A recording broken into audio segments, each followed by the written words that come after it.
Personal finance opinions YouTube channel में एक और वीडियो में आपको खुशामदीद।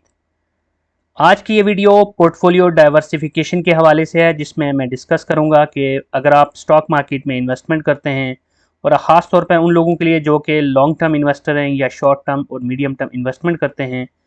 उनके लिए अपने पोर्टफोलियो के अंदर डाइवर्सिफिकेशन कितनी इंपॉर्टेंट है। और ये एक अहम सवाल होता है बहुत सारे नए इन्वेस्टर्स का, ख़ास तौर पे कि स्टॉक मार्केट में जो उनके पास पोर्टफोलियो है उसके अंदर कितनी कंपनीज़ के शेयर्स होने चाहिए। पाकिस्तान स्टॉक मार्केट की अगर हम बात करें तो इस वक्त 500 से ज़्यादा कंपनीज़ हैं जो कि स्टॉक मार्केट में लिस्टेड हैं। इसलिए नए इन्वेस्टर को बड़ी प्रॉब्लम होती है, उनको समझ नहीं आ रही होती कि किस किस कंपनी के शेयर्स को उठाएं। और फिर दूसरा मसला ये होता है कि वो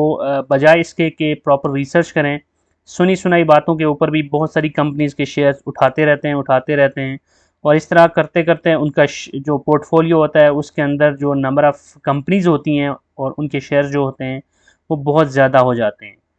तो एक प्रॉपर स्ट्रेटजी क्या होनी चाहिए, कितने शेयर्स होने चाहिए आपके पोर्टफोलियो के अंदर, कितनी कंपनीज़ को आपको सेलेक्ट करना चाहिए, डाइवर्सिफिकेशन की क्या इंपॉर्टेंस है, डाइवर्सिफिकेशन कैसे आपको पोटेंशियल रिस्क से बचा सकती है, और लेवल्स ऑफ डाइवर्सिफिकेशंस क्या होते हैं, इन सारी चीज़ों को आज इस वीडियो में डिस्कस किया जाएगा। आपने अक्सर सुना होगा कि कभी भी सारे अंडे एक टोकरी में नहीं रखने चाहिए। ये बड़ा ही मशहूर जुमला है और सियाने लोगों का ये कहना बिल्कुल सादिक आता है स्टॉक मार्केट इन्वेस्टमेंट के ऊपर भी, कि अगर आप अपनी सारी इन्वेस्टमेंट किसी एक कंपनी के स्टॉक्स के ऊपर लगा देते हैं, तो अगर खुदा न खास्ता वो कंपनी किसी भी वजह से लॉस में चली जाती है, उसका शेयर नीचे चला जाता है या वो कंपनी बैंकरप्ट हो जाती है या कोई भी इस तरह की अनफॉर्सीन सिचुएशन आ जाती है, तो आपके लिए पोटेंशियली वो बहुत बड़ा रिस्क होता है और आपकी सारी की सारी इन्वेस्टमेंट डूब सकती है। तो ना सिर्फ स्टॉक मार्केट में बल्कि रियल लाइफ में किसी भी तरह की अगर आप इन्वेस्टमेंट करते हैं तो उसमें ये प्रिंसिपल बड़ा इंपॉर्टेंट होता है कि आपको डाइवर्सिफिकेशन करनी चाहिए।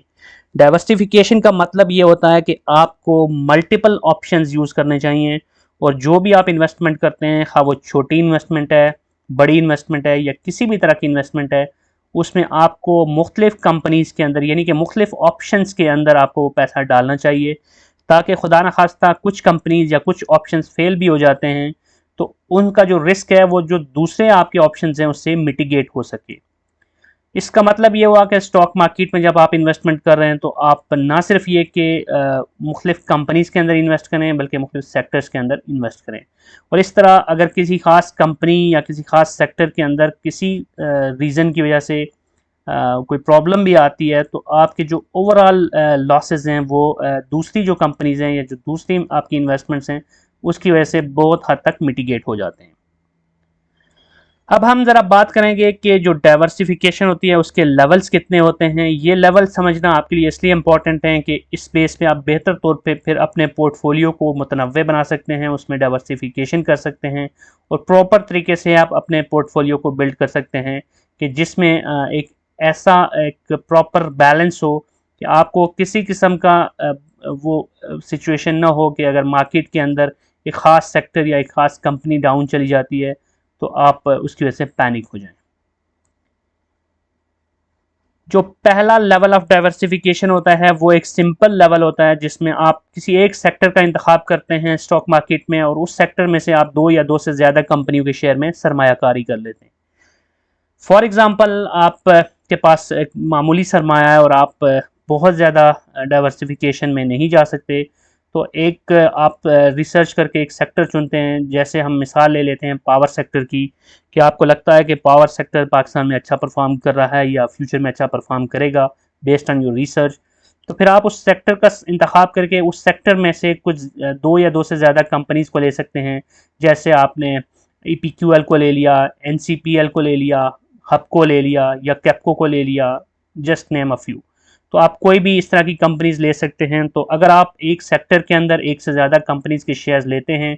तो आपका जो एक छोटा सा नन्ना मुन्ना सा पोर्टफोलियो बनता है उसके अंदर किसी हद तक उस सेक्टर के अंदर आप एक डाइवर्सिफाइड पोर्टफोलियो बन जाता है। और अगर कोई एक आध कंपनी उनमें से बुरा भी परफॉर्म करती है तो बाकी कंपनीज अगर बेहतर परफॉर्म करती हैं तो जो ओवरऑल आपके रिस्क हैं वो या जो लॉसेज हैं वो मिनिमाइज हो जाते हैं और आपकी एक बैलेंस्ड अप्रोच हो जाती है। लेकिन ये जो पहला लेवल है ये कोई बहुत ज़्यादा अच्छा लेवल नहीं कहलाएगा, क्योंकि आपने सिर्फ एक सेक्टर का इंतखाब किया होता है। अगर वो सेक्टर पूरे का पूरा इकोनॉमिक कंडीशंस की वजह से या गवर्नमेंट की जो पॉलिसीज़ हैं उसकी वजह से इम्पैक्ट होता है, तो आपने उस सेक्टर के अंदर डाइवर्सिफिकेशन की हुई थी, उसके बावजूद आपको पोटेंशियली ज़्यादा लॉस हो सकता है। लेकिन अगर आप लेवल 2 डाइवर्सिफिकेशन पर चले जाते हैं तो इसमें आप एक से ज़्यादा सेक्टर्स का इंतखाब करते हैं, और फिर जो आपने एक से ज़्यादा सेक्टर्स सेलेक्ट किए होते हैं उनमें से हर सेक्टर के अंदर आप दो या दो से ज़्यादा कंपनीज के शेयर में सरमायाकारी करते हैं। अब इसकी एग्जांपल ये हुई कि मिसाल के तौर पे आपके पास एक दरमियाने दर्जे का एक इन्वेस्टमेंट प्लान है, तो उसके अंदर आप ये कर सकते हैं कि आप कुछ शेयर्स टेक्नोलॉजी सेक्टर में से ले लेते हैं, कुछ शेयर्स आप पावर सेक्टर में से ले लेते हैं, कुछ शेयर्स में भी आप टेक्सटाइल सेक्टर में से या बैंकिंग सेक्टर से या रिफाइनरी सेक्टर से कोई इस तरह के कुछ सेक्टर सेलेक्ट करते हैं, और फिर हर सेक्टर के अंदर कुछ कंपनीज आप अच्छी अच्छी सेलेक्ट करते हैं बेस्ड ऑन योर रिसर्च। जैसे बैंकिंग सेक्टर अगर आपने चूज़ किया तो मे बी आप मीज़ान बैंक और यूबीएल को सेलेक्ट कर लें। इसी तरह अगर आपने टेक्नोलॉजी सेक्टर में इन्वेस्टमेंट करनी है तो some of the potential candidates can be कि आप सिस्टम्स लिमिटेड को सेलेक्ट कर लें और साथ में एवीएन को या नेटसोल को सेलेक्ट कर लें। इसी तरह अगर आप टेक्सटाइल सेक्टर में सरमायाकारी करना चाहते हैं तो उसमें आपके पास गुलेमत टेक्सटाइल है, निशात चूनिया है, आईएलपी है, और इस तरह की और भी बहुत सारे ऑप्शंस हैं जिनको आप सेलेक्ट कर सकते हैं। तो अगर इस तरह की आप एक डाइवर्सिफिकेशन करते हैं तो वो लेवल 1 डाइवर्सिफिकेशन से ज़्यादा बेहतर डाइवर्सिफिकेशन कंसिडर की जाएगी, और इसमें आपका रिस्क फैक्टर पहले से भी ज़्यादा मिटिगेट हो जाता है। लेकिन इसमें जो लेवल 3 डाइवर्सिफिकेशन है ये दोनों लेवल से ज़्यादा बेहतर डाइवर्सिफिकेशन है मेरी नज़र में। इसमें आप एक से ज़्यादा सेक्टर्स में से आप मुख्तलिफ़ किस्म की कंपनीज को उठा रहे होते हैं जिस तरह लेवल 2 में होता है, लेकिन इसमें आप अनदर लेवल ऑफ डाइवर्सिफिकेशन इस तरह से भी कर रहे होते हैं कि आप कुछ वैल्यू स्टॉक्स को उठा लेते हैं और कुछ ग्रोथ स्टॉक्स को भी उठा लेते हैं। क्योंकि पाकिस्तान के अंदर अगर हम देखें तो इन जनरल इन्फ्लेशन रेट 10% से ज़्यादा ही होता है। ख़ास तौर पे अभी रीसेंट पास्ट के अंदर देखें या अभी मौजूदा वक्त में देखें तो इन्फ्लेशन रेट काफ़ी ज़्यादा है। इसलिए बहुत सारे ऐसे वैल्यू स्टॉक्स भी हैं जिसमें अगर आप सरमायाकारी करके सिर्फ डिविडेंड हासिल करने के लिए सरमायाकारी करते हैं तो मे बी आप इन्फ्लेशन को भी बीट ना कर सकें। इसलिए एक और लेवल ऑफ डाइवर्सिफिकेशन आपको चाहिए होता है कि आप कुछ ग्रोथ स्टॉक्स के अंदर भी सरमायाकारी करनी होती है जहाँ से आप कैपिटल गेन भी हासिल कर सकें। तो इस केस के अंदर लेवल 3 डाइवर्सिफिकेशन में आप ना सिर्फ ये कि मल्टीपल सेक्टर्स में से मल्टीपल कंपनीज उठा रहे होते हैं, बल्कि साथ साथ आप उसके अंदर भी अनदर लेवल ऑफ डाइवर्सिफिकेशन या सब लेवल ऑफ डाइवर्सिफिकेशन कर रहे होते हैं, जिसमें आप कुछ कंपनीज के वैल्यू स्टॉक्स उठा रहे होते हैं और साथ में कुछ ग्रोथ स्टॉक्स को भी आप अपने पोर्टफोलियो का हिस्सा बना रहे होते हैं। तो ये निस्बतन पिछली दोनों लेवल्स ऑफ जो डाइवर्सिफिकेशन है उससे ज़्यादा एक बेहतर किस्म की डाइवर्सिफिकेशन कंसिडर की जाती है।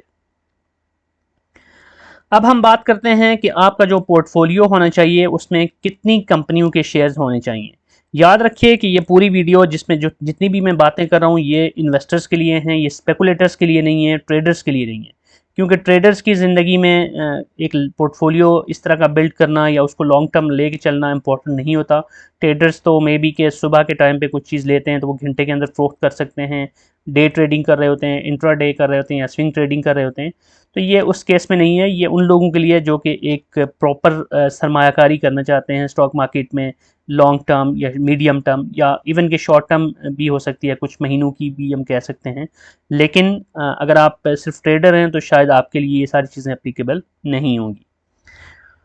तो अब कितनी कंपनियों के शेयर्स आपके पास पोर्टफोलियो में होने चाहिए उसमें हम मुख्तलिफ सिनेरियोज़ को डिस्कस करते हैं। पहला सिनेरियो ये है कि आपने 10 से कम कंपनीज़ के शेयर्स पे मुश्तमिल पोर्टफोलियो बनाया है। अब पाकिस्तान स्टॉक मार्केट में अगर हम देखें तो नंबर ऑफ़ सेक्टर्स ही इतने ज़्यादा हैं कि आप अगर 10 से कम कंपनियाँ लेते हैं तो ज़्यादा चांसेस यही हैं कि आप एक प्रॉपर डाइवर्सिफिकेशन नहीं कर सकेंगे। तो इस केस में फॉर एग्ज़ाम्पल आप सिर्फ एक सेक्टर में से अगर कुछ कंपनीज़ उठाते हैं या 2-3 सेक्टर्स में से तो भी आपकी कंसंट्रेशन बहुत ज़्यादा होगी, और अगर आप ज़्यादा सेक्टर्स में से एक एक दो दो कंपनीज उठाते हैं, 10 से उससे कम शेयर्स हैं तो आप मैक्सिमम 5 सेक्टर्स ही उठा सकेंगे, जिसमें से आप दो दो कंपनीज के अगर शेयर्स उठाते हैं तो भी इसको हाईली कंसंट्रेटेड और हाईली रिस्की पोर्टफोलियो कंसीडर किया जाएगा, क्योंकि इस केस में आपकी जो डाइवर्सिफिकेशन है उसकी डेप्थ बहुत कम है। और वो 10 अगर आप शेयर्स लेते हैं तो आप कितनी ज़्यादा डाइवर्सिफिकेशन कर सकेंगे, आप बहुत कम डाइवर्सिफिकेशन कर सकेंगे। तो इस केस में आप मार्केट के जो इम्पैक्ट्स होते हैं मुख्तलिफ सेक्टर्स के ऊपर या मुख्तलिफ कंपनीज़ के ऊपर उसके हिसाब से पोटेंशियली ज़्यादा हाई रिस्क पे होंगे। अब दूसरा सिनेरियो है कि आप 15 से 25 शेयर्स पर मुश्तमिल पोर्टफोलियो बनाते हैं, और मेरी पर्सनल जो चॉइस होती है वो हमेशा यही होती है कि मेरे स्टॉक पोर्टफोलियो में नॉर्मली 15 से 25 के बीच में ही शेयर्स होते हैं। ये जो ऑप्शन है वो मेरे लिए इसलिए ज़्यादा पसंदीदा है कि इसको मैं कंसिडर करता हूँ कि ज़्यादा मैनेजेबल है, ज़्यादा एडजस्टेबल है और एक बैलेंस्ड पोर्टफोलियो बनता है। मैनेजेबल इस सेंस में कि आपके पास किसी के पास भी इंडेफिनेट वक्त नहीं होता, और ख़ास तौर पे वो लोग जो कि कोई जॉब भी कर रहे हो तो उनके लिए पोटेंशली ये चीज़ पॉसिबल नहीं होती कि वो सारा दिन रिसर्च करते रहें या सारा दिन बैठकर स्टॉक्स के अप्स एंड डाउन्स को, टेक्निकल्स को देखते रहें। तो ऐसे लोगों के लिए ज़रूरी होता है कि वो मैनेजेबल पोर्टफोलियो बनाएं और उसमें इतने शेयर्स दूँ कि जिनको वो आसानी से रिसर्च कर सकें, जिनके बारे में वो न्यूज़ के बारे में अपना फॉलो अप कर सकें, अप टू डेट रह सकें, उन कंपनीज़ की जो रिपोर्ट्स होती हैं उनको पढ़ सकें। तो अगर आप 15-20 कंपनियां लेते हैं अपने पोर्टफोलियो में फॉर लॉन्ग टर्म इन्वेस्टमेंट, तो आप आसानी के साथ उनको मैनेज कर सकते हैं और एडजस्टेबल भी होते हैं। उनके अंदर जो भी आपने अगर कोई होल्डिंग्स को आपने किसी में से एग्ज़िट करना है, किसी के अंदर आपने कंपाउंडिंग करनी है, किसी के अंदर आपने एवरेजिंग करनी है, या आपने और किसी किस्म की उसमें रीअलाइनमेंट करनी है अपने पोर्टफोलियो में, तो ये चीज़ें बड़ी आसानी से हो सकती हैं क्योंकि ये सारी चीज़ें आपके लिए मैनेजेबल होती हैं। और एक बैलेंस पोर्टफोलियो भी बनता है क्योंकि अगर 25 से कम शेयर्स हैं तो आप बहुत ज़्यादा सेक्टर्स को भी टच नहीं कर रहे होंगे और बहुत ज़्यादा कंपनीज़ को भी टच नहीं कर रहे होंगे, लेकिन इतनी कंपनीज और इतने सेक्टर आसानी से आप इसके अंदर एडजस्ट कर सकते हैं कि जो एक प्रॉपर बैलेंस पोर्टफोलियो बना सकते हैं। अब तीसरा जो केस होता है वो उन लोगों का होता है जो सुनी सुनाई बातों पे और जहाँ से जो उनको इन्फॉर्मेशन मिले वर्ड ऑफ माउथ के ऊपर बस कंपनीज के शेयर उठाते चले जाते हैं, उठाते चले जाते हैं, और नतीजतन उनका जो पोर्टफोलियो बनता है उसमें दर्जनों बल्कि सैकड़ों शेयर्स आ जाते हैं। अब ये एक बहुत ही पुअर अप्रोच है मेरी नज़र में, क्योंकि इस केस में आप ना तो उनको प्रॉपर्ली मैनेज कर सकते हैं, ना आप प्रॉपर रिसर्च कर सकते हैं, और ना ही प्रॉपर्ली एडजस्ट कर सकते हैं। अब अगर आपके स्टॉक मार्केट पोर्टफोलियो के अंदर 100 से ज़्यादा शेयर्स 100 से ज़्यादा कंपनीज़ के शेयर्स आ गए, तो आपके लिए प्रैक्टिकल नहीं होगा कि आप उन कंपनीज़ के बारे में अप टू डेट रह सकें, उनकी सारी न्यूज़ को देख सकें, उनके फाइनेंशियल्स को पढ़ सकें, और फिर उनके ऊपर जो फंडामेंटल एनालिसिस वगैरह होते हैं वो कर सकें। और फिर सेकेंडली आपके लिए ये भी बहुत मुश्किल हो जाएगा कि आप उनके अंदर किसी किस्म की जब आपने कोई रुपी कॉस्ट एवरेजिंग करनी है या आपने कंपाउंडिंग करनी है या किसी किस्म की भी आपने उसमें पार्शियल प्रॉफिट टेकिंग वगैरह करनी है, तो ये सारी चीज़ें आपके लिए बहुत कन्फ्यूजन की सिचुएशन पैदा हो जाएगी इतने ज़्यादा कंपनीज़ के शेयर्स अगर आप उठा लेते हैं। तो इसलिए बड़ा इंपॉर्टेंट होता है कि आप एक प्रॉपर डाइवर्सिफाइड लेकिन एक बैलेंस्ड पोर्टफोलियो बनाएं जिसके अंदर आपके एक मैनेजेबल नंबर ऑफ शेयर्स हों। अब कमेंट सेक्शन में लिखकर आप ज़रूर बताइएगा कि एज ऑफ नाउ आपका जो इन्वेस्टमेंट पोर्टफोलियो है उसके अंदर कितनी कंपनीज़ के शेयर्स हैं, और ये भी बताइएगा कि आप इसमें से कौन सी स्ट्रेटजी से ज़्यादा इत्तेफाक करते हैं। ज़रूरी नहीं कि जो मेरा यहाँ पे ऑप्शन है वही सही हो, बहुत सारे लोगों के डिफरेंट जो उनकी इन्वेस्टमेंट प्लान्स होते हैं, उनके इन्वेस्टमेंट के हवाले से जो ओवरऑल रोड मैप होता है वो डिफरेंट होता है, कितनी लेंथ के लिए इन्वेस्टमेंट करनी है वो उनके लिए डिफरेंट होता है, और उसके बाद उनके जो इकोनॉमिक सर्कमस्टांसेस होते हैं वो भी डिफरेंट होते हैं। तो depends on all these things, लेकिन इन जनरल पर्सनली रेकमेंड कि आप इतने ही शेयर्स रखें कि जो आप यानी कि इतनी ही चादर फैलाएं कि जिसमें इतने ही पाँव फैलाएं कि जिसमें जो आपकी चादर में आ जाएं। अगर आप इतने ज़्यादा कंपनीज़ के शेयर्स उठा लेंगे तो भी मुश्किल होगी, अगर बहुत कम उठाएंगे तो भी बहुत ज़्यादा कंसंट्रेशन होने की वजह से मुश्किल होगी। सो म्याना रवि इसमें अगर आप रखेंगे तो आपको रात को नींद भी अच्छी आएगी, आपको पैन किलर्स भी नहीं खानी पड़ेंगी। That's it from this video. I hope कि जो इन्फॉर्मेशन इस वीडियो में कन्वे की गई आपके लिए हेल्पफुल होगी। अगर आपका कोई भी क्वेश्चन है, कोई भी फीडबैक है तो आप कमेंट सेक्शन में लिख सकते हैं, और अगर आपको ये वीडियो पसंद आई है तो चैनल को सब्सक्राइब करना, बेल आइकन को प्रेस करना और वीडियो को लाइक करना मत भूलिएगा। Thank you very much.